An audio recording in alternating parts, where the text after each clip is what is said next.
Welcome back to another episode of Mind, Body, Spirit. I'm Dr. Kayte, and today's guest is the host of a powerful podcast called The Sisterhood of Sweat. She is also an author and an owner of an incredible facility for women and empowerment and fitness. Please welcome to the show, Linda Mitchell. Hi. Hi, thanks for having me. Welcome. Thank you so much for coming. I know you do visit LA quite a bit. You're part of this community as well through your children and right? Yes. Both children, or I have 3 children, but my daughter, she is a photographer and she comes out and does all kinds of shoots. She had Ellen Page recently and Laura Dern and some others I can't mention yet. Yeah, well, anyways, we'll focus on you today. But so tell us more about who you are. You have a very powerful backstory, which is what I would really like, if it's okay with you, to talk about today. So I'll just let you take it away. Okay, sure. When I was a young girl, I got really interested in fitness, kind of a different way. My mother suffered from manic depression, and she was suicidal as I was growing up, which for a lot of you that don't know, it's a chemical imbalance most of the time. And I didn't really understand what was going on. I just knew that my mom was sad and I wanted to cheer her up. And I also didn't want to be sad myself.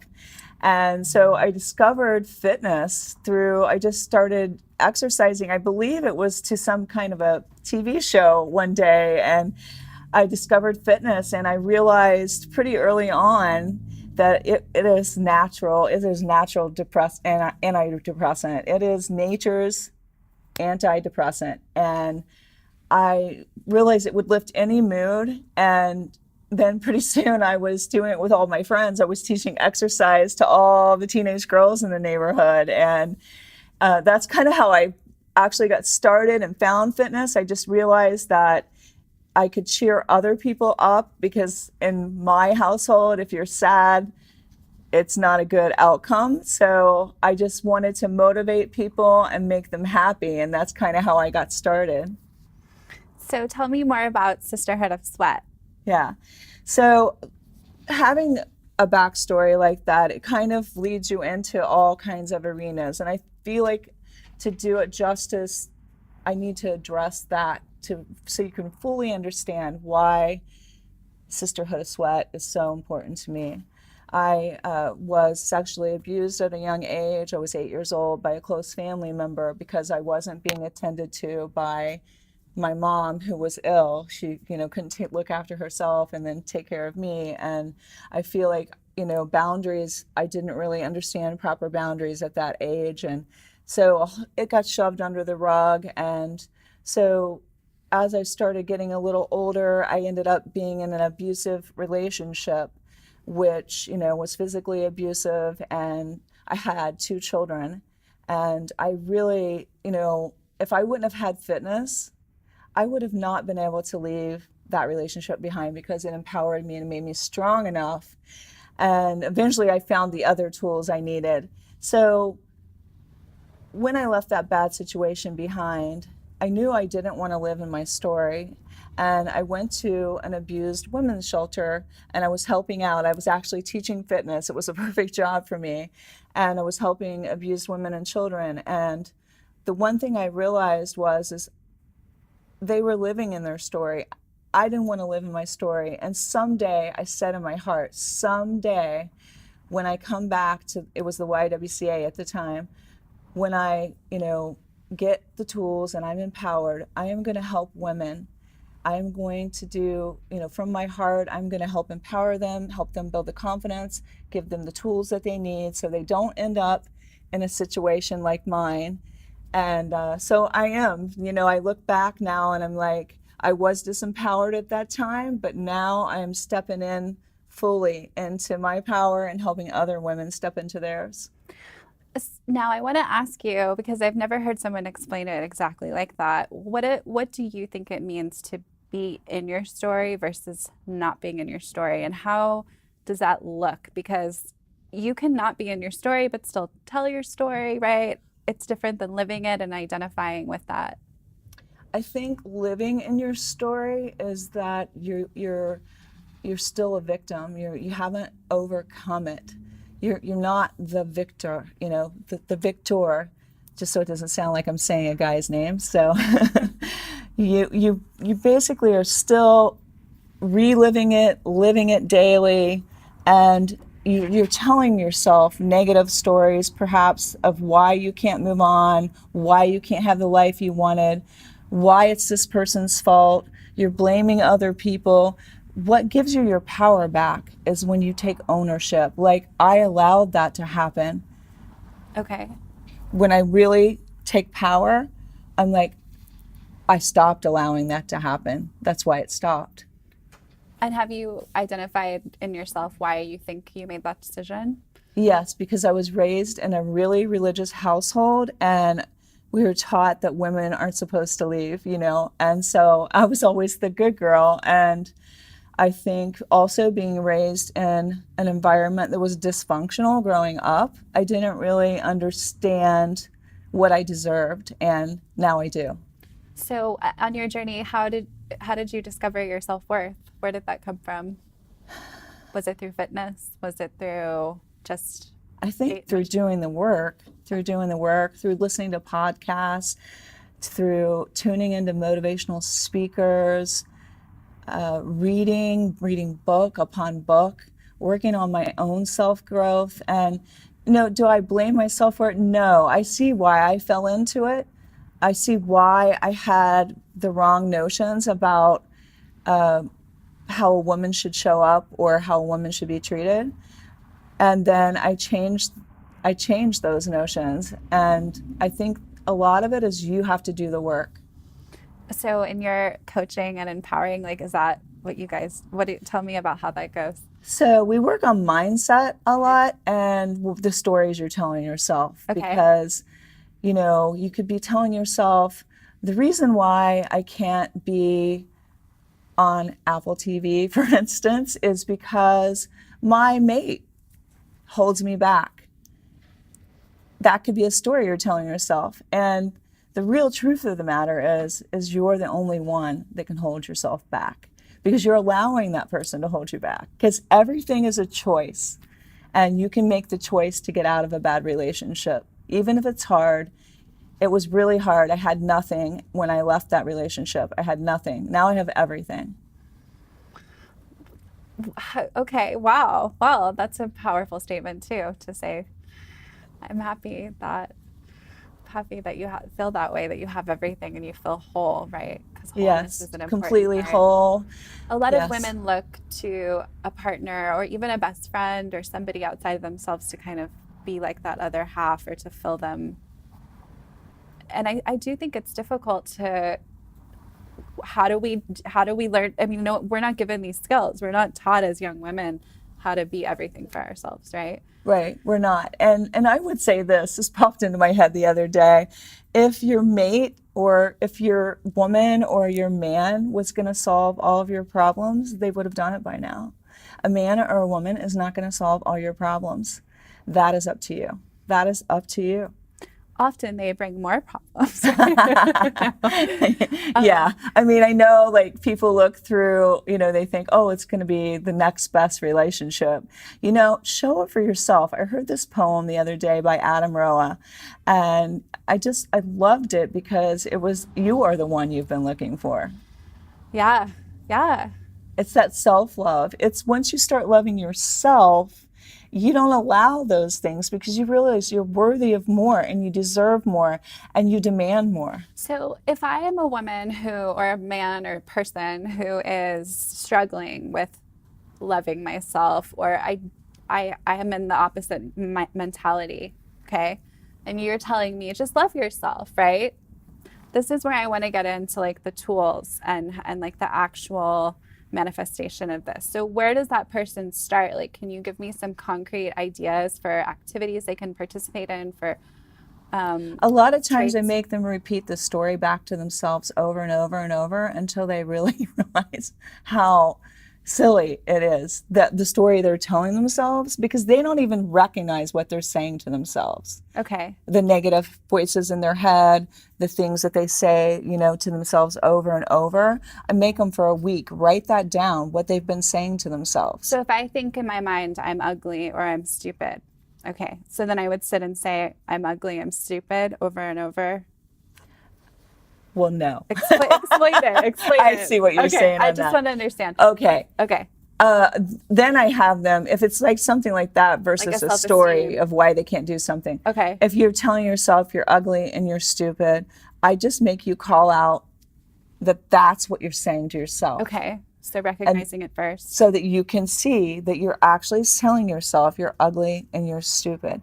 And then I ask you, when did you start believing that about yourself? Okay. Where does that belief come from? Okay. And we dial that down. And when you really dial it down, most of the time the belief didn't come from you. It came from somebody else that planted it in your head that you were either dumb, stupid, fat, ugly, incapable, whatever they planted in your head, and you believed it. So maybe like a journaling exercise or some type of talking with someone and you kind of identify where those things came from, trace them back, right? And then kind of really process that information. And then what's the next step? Well, then you also need to learn, besides what their beliefs are about themselves, you're going to learn out why they believe that, where did that come from, and then you got to start working towards reframing those thoughts because they're limiting beliefs about yourself. So you've got to reframe it every time you have a belief like that. Like I do fitness competitions, and when I'm in a fitness competition and I'm doing a handstand or a crazy move, if I say to myself, oh gosh, what if I fall on my head? My brain can only answer that in a negative way of thinking about falling on my head. So I Right. have to change that thinking to, when have I been successful before? What was the best move I ever did on stage? And then my brain starts thinking about the best move I ever did on stage. Okay. So you just kind of change that thinking of, when did I feel beautiful and why did I feel beautiful? You have to like really just reframe the thinking that's going on in your mind. It's a beautiful thing once you start to do I it. love that. So thinking about a time when you genuinely felt the opposite of whatever the bad thought is, that seems to be the recurring plaguing thought. So replacing that with a good time. Yes, and you would be surprised when you really dial down where it actually started. Because if it's something that keeps reoccurring in your life, it probably started at a very young age and it just is repeating. It's something you need to learn. So outside of just believing in marriage and not wanting to leave because of your faith and your upbringing, And children, and just wanting right? to be there for my Were there children. other thoughts that were more personal that you would say kept you or allowed you to be abused? Well, yes, somewhat, some of it. I think my mom was very disempowered. I mean, I love my parents. I love my parents. Like, they're great parents. They just did the best they could with the tools they had. And my dad was amazing, but it was that old school, you do what I ask you to do, and my mom did what he told her to do. And there was no empowerment there. When she went to go to college, nobody, the kids didn't want her to be there. My dad didn't want her to do that. He didn't want her to work. He didn't want her to wear a swimsuit. He didn't want her to wear shorts. It was just, and so she didn't do any of those things. And so I think I saw that role model growing up of not having what you want in life and making choices on your own. Okay. So it was very much me breaking away from that and still being able to hold on to my belief system. You know what I mean? It shook up my belief system a little bit. But I think I personally, I know whatever you believe in, God, universe, I believe in God. And I just had to be able to get rid of some of the religious beliefs that personally were just people's own beliefs. So there was more of like escaping the patriarchy situation, and now in your household where you raised your children, I'm assuming that your partner was not involved, so you kind of flipped that. And Oh yeah, totally flipped that switch. and how has that been being the role model for your children as a woman? It's great because my children have they're all, able to take care of themselves. They're all living adult lives and they're on fire and they're able to take care of themselves and make choices for themselves and not allow things that shouldn't be happening in their lives. Well, I think that's amazing, and thank you for sharing all of that. I know it got a little personal, but so let's talk more about Sisterhood of Sweat Yeah. and tell me about your show and what type of guests you have and what topics you cover. Well, we cover a wide range because SWEAT is an acronym for Strong Women Empowering Achieving Together. So I like to think about the empowerment happens from the inside out, and that if you're working on your mindset and you're working on all of the things inside, that it's going to translate to the outside. And if we empower each other as women through fitness, through health, that that love is going to translate to other women. So the sisterhood is all about us supporting each other, collaborating, trusting, respecting, having that safe space, that people feel comfortable to let their hair down a little bit. They don't feel like, sometimes as women, I hate to say it, we can be a little catty, we can be a little competitive.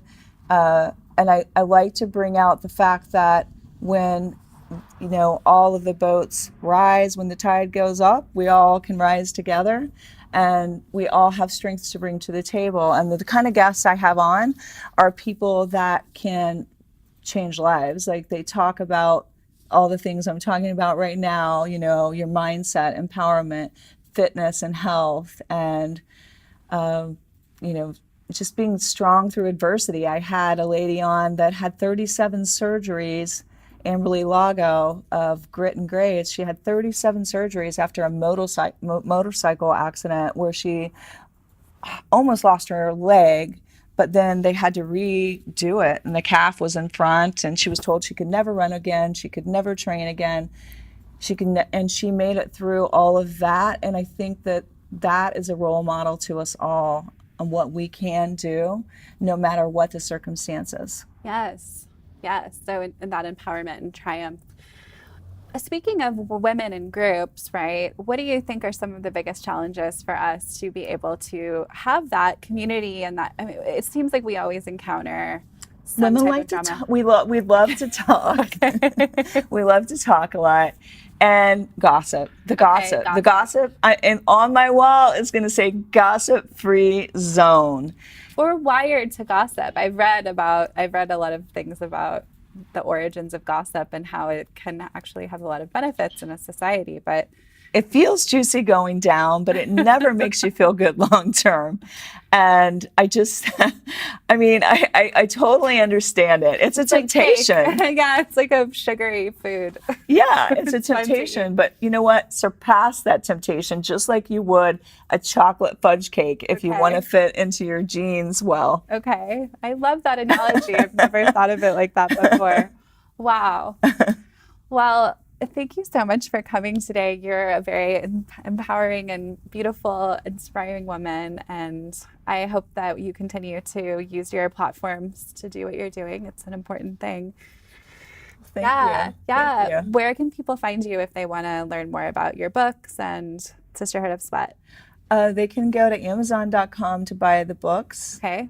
And people have the second book, The Sweat Project, is basically all of these women have done this project with me, and they've lost tons of weight Wow. and shed negative mindsets. So that they can find on Amazon, and they can go to sisterhoodofsweat.com for everything else. Okay. And to tune in on Apple Podcasts or Spotify, is that I'm on Apple, and I'm on all of the others all too. the other Yeah. channels? Okay. Well, and we'll get that linked so Yes. that it's available. Well, thank you so much for You're coming, welcome. Linda. Thank you. This has been another episode of Mind, Body, Spirit. I'm Dr. Kayte. Thanks so much for joining us.